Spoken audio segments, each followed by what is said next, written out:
नमस्कार, मैं हूं आप सभी के साथ महिमा पांडे और आप सभी का स्वागत करती हूं INS 24/7 में। चलिए शुरुआत करते हैं खबरों की। सहकारिता मंत्री अरविंद भदौरिया ने संविदा कर्मचारियों के सम्मेलन पर हो रही सियासत को लेकर कांग्रेस पर तंज कसा है। मंत्री भदौरिया ने कहा है कि दिग्विजय सिंह 10 साल मुख्यमंत्री रहे, कर्मचारियों को 500 रुपट्टी दिया करते थे। दिग्विजय सरकार में कर्मचारियों से 500 रुपए में काम कराया गया। आज बीजेपी की सरकार कर्मचारियों को 60 से 80 हजार रुपए सैलरी दे रही है। प्रदेश में कर्मचारियों का जो कुछ भी भला कर रहे हैं वह मुख्यमंत्री शिवराज सिंह चौहान कर रहे हैं। मैं तुमसे कहना चाहता हूँ, दिग्विजय सिंह जी 10 साल आप मुख्यमंत्री रहे, मध्य प्रदेश छत्तीसगढ़ के दोनों को मिलाकर 500 रुपट्टी दिया करते थे, 750 रुपट्टे। 500 रुपये से आपको नौकरी में रखने वाले कांग्रेस के पुरोधा आज जो है ना, हम 60,000, 70,000, 80,000 रुपये तनख्वाह दे रहे हैं। ये मध्य प्रदेश की भारतीय जनता पार्टी की सरकार ने किया है। इसलिए जो कुछ भला कर्मचारियों का कोई कर रहे हैं वो हमारे माननीय मुख्यमंत्री शिवराज सिंह चौहान ही कर रहे हैं। मैं कर्मचारियों का काम भी देखता हूँ प्रदेश भर के, तो कोई भी कर्मचारी से, क्योंकि हम एक परिवार के भाव में देखते हैं। कर्मचारी हुए, अधिकारी हुए, जन नेता हुए, सब मिला के मध्य प्रदेश एक हमारा परिवार है। इस भाव से लेकर हम लोग काम करते हैं। इसलिए कांग्रेस इस प्रकार की निरर्थक टिप्पणी ना करे। अब खबर उज्जैन से, जहां उज्जैन में अध्यक्ष पद से हटाए गए कांग्रेस नेता रवि भदौरिया जल्द ही वापस अपना पद संभाल सकते हैं।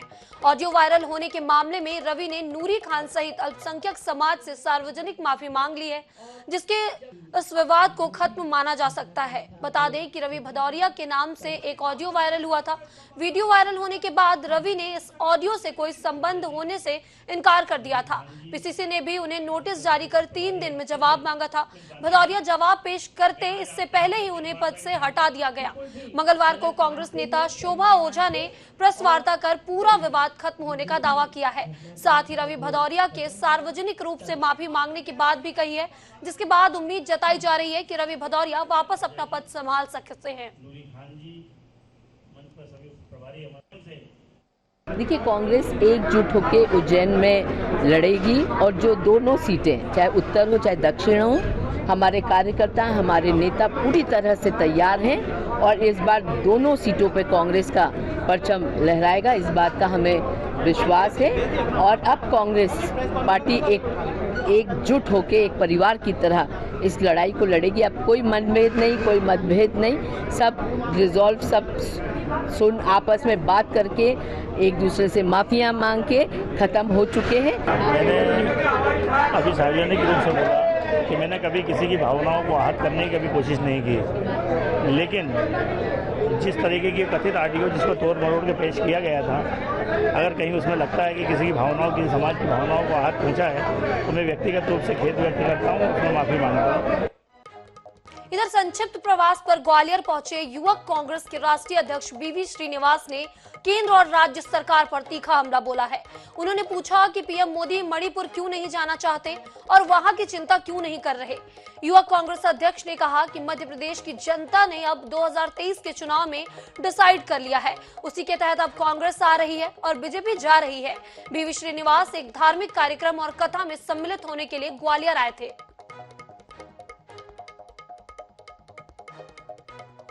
देखिए, आज यूथ कांग्रेस का 2-3 मीटिंग रहा, जो पूरा चंबल संभाग का, और साथ में युवा कांग्रेस हमारा साथी ने एक जय किशोरी का एक कार्यक्रम भी रखा है। तो इसी दौरे पे आया हूँ। तो यूथ कांग्रेस के लिए क्लियर इंस्ट्रक्शन है, जो कमलनाथ जी ने जो गारंटीज दिया है वो घर घर तक पहुँचाने का काम, यूथ जोड़ो बूथ जोड़ो, तो दूर दूर तक लेके जाने के लिए भारतीय युवा कांग्रेस ने तमाम जो कोऑर्डिनेटर्स, जो हम लोग ने हिमाचल में काम किया, अभी कर्नाटक में भी काम किया था, यहाँ भी नीचे लेवल तक जाने का, और जो सरकार का जो फेल्यूर है तमाम, यहाँ 50% चल रहा है, कर्नाटक में 40% था। इधर मध्य प्रदेश विधानसभा में नेता प्रतिपक्ष डॉक्टर गोविंद सिंह को एक बार फिर से ईडी ने नोटिस भेजा है। इस बार ईडी ने उनसे कांग्रेस से जुड़े समाचार पत्र नेशनल हेराल्ड में सदस्य बनाए जाने को लेकर जवाब मांगा है। इससे पहले भी ईडी नेता प्रतिपक्ष को दिल्ली ऑफिस में हाजिर होने का नोटिस दे चुकी है, जिसको लेकर नेता प्रतिपक्ष डॉक्टर गोविंद सिंह ने सुप्रीम कोर्ट में याचिका भी दायर की थी। इस पूरे मामले को लेकर हमारे वरिष्ठ संवाददाता दिनेश शुक्ल ने नेता प्रतिपक्ष डॉक्टर गोविंद सिंह से बातचीत की है। ईडी ने एक बार फिर से नेता प्रतिपक्ष डॉक्टर गोविंद सिंह को नोटिस भेजा है। उसका उन्होंने ईमेल से जवाब दिया है। हम बात करते हैं नेता प्रतिपक्ष डॉक्टर गोविंद सिंह जी से। गोविंद सिंह जी, क्या नोटिस दोबारा भेज दिया है ईडी ने आपको? भारतीय जनता पार्टी की केंद्रीय सरकार, प्रदेश सरकार में कोई काम वजन नहीं बचा। राजनेताओं को, विपक्षी दल को परेशान करना, और चुनाव नजदीक आ गया है। मैं नेता प्रतिपक्ष हूँ। उन्होंने पहले नोटिस दिया था, मैंने सुप्रीम कोर्ट में चुनौती दी। सुप्रीम कोर्ट ने उनसे पूछा, जवाब दिए, क्यों दिया। उसका शीघ्र सुनवाई होने वाली है। अब चूंकि कोई आरोप था नहीं, तो केवल अब दोबारा फिर दे दिया कि पहले आप बताइए, जांच में लटका के मामला कि भाई आपने AGL एसोसिएटेड जर्नल लिमिटेड में समाचार पत्र जो है नेशनल हेराल्ड, कितने मेंबर बनाए, कितनी राशि इकट्ठी कटी, कब कब भेजी, किस अकाउंट से भेजी, वो जवाब दो। न तो मैंने नेशनल हेराल्ड में मेंबर बनाए, न मैंने नेशनल हेराल्ड का खुद कभी सदस्य बना हूँ। नाजायज रूप से बेतरीके से अपनी ये CBI और आपका इनकम टैक्स और ED तीनों भारतीय जनता पार्टी की सर्वेंट बनकर काम कर रहे हैं। जो मालिक का आदेश हुआ वो कर रहे हैं। मैंने पहले भी चुनौती दी थी और दोबारा भी कह रहा हूँ। मैंने जो आया है नोटिस का जवाब भेज दिया। जवाब के हमारी जानकारी है, बुलाया था, मैं व्यस्तता के कारण पहुँचा नहीं हूँ, और मैंने जवाब आज भेज दिया है। सर, ये आपकी तरफ से विवेक तनखा जी पैरवी कर रहे हैं सुप्रीम कोर्ट में, उनका क्या कहना है पूरे केस को लेके? नोटिस आपको भेजा गया, लेकिन उसमें कारण नहीं बताया गया कि क्यों नोटिस भेजा उन्होंने। पहले कारण ही बताया था, अब दोबारा कारण बता दिया कि आप नेशनल हेराल्ड के आपने कब मेंबर बने। न मैं मेंबर बना, न किसी को बनाया, न हमारा कोई ट्रांजैक्शन है। 5 साल का ट्रांजैक्शन दो, मैंने भेज दिया है। साफ तौर पर नेता प्रतिपक्ष जी का कहना है कि जो ED, CBI और इनकम टैक्स है वो बीजेपी के हाथ सर्वेंट बने हुए हैं, इसलिए कांग्रेस नेताओं को लगातार परेशान किया जा रहा है। क्योंकि मध्य प्रदेश में विधानसभा चुनाव है, उसको लेकर भी वो निशाना साधते हुए दिखते हैं। साफ तौर पर कहा जाए तो ED और CBI को लेकर जिस तरह से सवाल उठते रहे हैं, उसके बाद अब नेता प्रतिपक्ष को मिले नोटिस के बाद एक बार फिर पूरा मामला बवाल के रूप में सामने आ रहा है। कैमरामैन नितेश के साथ INS 24/7 के लिए भोपाल से दिनेश शुक्ल। इधर कांग्रेस के बूथ चलो अभियान ने धीरे धीरे गति पकड़ ली है। पार्टी के जनप्रतिनिधि के अलावा सभी मंत्री अपने अपने विधानसभा क्षेत्र में पहुंचकर लोगों से संपर्क कर रहे हैं। इस अभियान के तहत सरकार की योजनाओं को लोगों को बताने के साथ साथ मिशन 2023 की जीत के लिए भी लोगों से संपर्क साधा जा रहा है। इसी कड़ी में कोंडागांव जिले के विधायक और PCC अध्यक्ष मोहन मरकाम भी अपने विधानसभा क्षेत्र में बूथ चलो अभियान के तहत लोगों से संपर्क कर रहे हैं। इस दौरान हमारे संवाददाता जीवानंद हल्दर ने PCC चीफ मरकाम से बात की है। बूथ चलो अभियान के तहत कांग्रेस के द्वारा सभी विधानसभा क्षेत्र में जनप्रतिनिधियों के द्वारा अपने अपने विधानसभा क्षेत्र में दौरा चल रहा है, और यही कारण है कि सभी जो जनप्रतिनिधि अपने अपने जो विधानसभा क्षेत्र है वहां पर पहुंच रहे हैं। और आप देख सकते हैं कि जो PCC अध्यक्ष मोहन मरकाम जी, वो भी अपने विधानसभा क्षेत्र में अपने यहाँ के स्थानीय लोगों के साथ मुलाकात कर रहे हैं। बूथ चलो अभियान के तहत सबसे मुलाकात कर रहे हैं, साथ ही सरकार की जो योजना किस तरह संचालित हो रहा है उसके बारे में भी चर्चा कर रहे हैं। सर, बूथ चलो अभियान के तहत आप अंदरूनी क्षेत्र घूम रहे हैं, जनता से क्या खास चर्चा हो रहा होगा? पूरे छत्तीसगढ़ में 23,707 बूथ हैं। उस बूथ में हमारे सभी वरिष्ठ नेता, माननीय मुख्यमंत्री जी, माननीय शैलजा मैम जी, हमारे मंत्रिमंडल के सभी सदस्य और हमारे संगठन के पदाधिकारी बूथ चलो अभियान के तहत चल रहे हैं। मिशन 2023, मिशन 2024 को लेकर हम जमीनी स्तर पर कैसे मजबूत हों उसकी तैयारी कर रहे हैं। अगर कोई कमियां हैं, उन कमियों को दूर करने का प्रयास कर रहे हैं।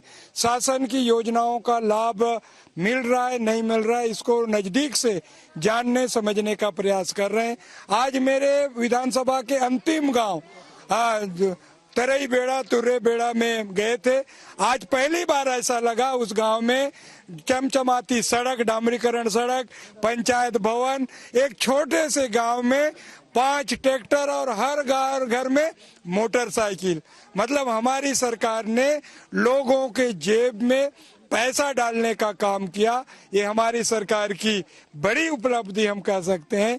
मेरे विधानसभा में लगभग 600 से अधिक करोड़ रुपए की राशि का गांव-गांव में सड़क, पुल, पुलिया, मूलभूत सुविधाएं का निर्माण हम लोग काम कर रहे हैं।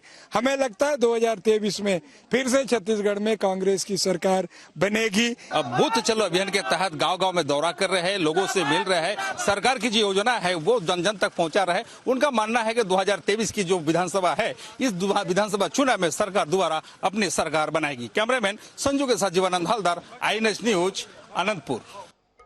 इधर सोमवार को गुरु पूर्णिमा के अवसर पर राजधानी रायपुर की जीवनदायिनी नदी खारून के तट पर गंगा मैया महाआरती का आयोजन बनारस की तर्ज पर किया गया, जिसके लिए काशी से आए हुए पंडितों ने स्थानीय पुरोहितों को सप्ताह भर पहले से प्रशिक्षण दिया, जिसके बाद आरती में बनारस का स्वरूप देखने को मिला, जिसे देखने के लिए हजारों की संख्या में लोग भी उपस्थित रहे।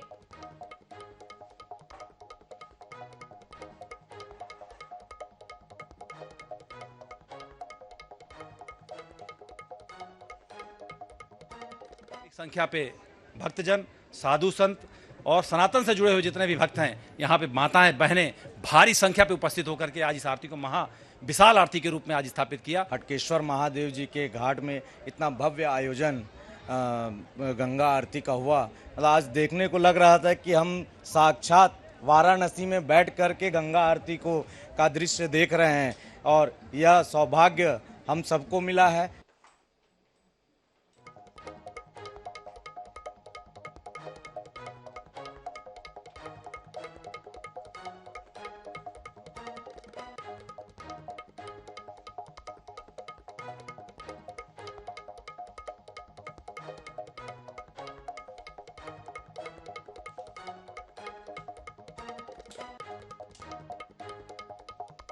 इधर मध्य प्रदेश में मानसून की दस्तक के बाद कई जिलों में जमकर बारिश हुई है। प्रदेश के कुछ बारिश का ब्रेक लग गया था, वहीं एक बार फिर बारिश का येलो अलर्ट जारी किया गया है। मौसम विभाग ने अगले 48 घंटे में तेज बारिश होने की संभावना जताई है।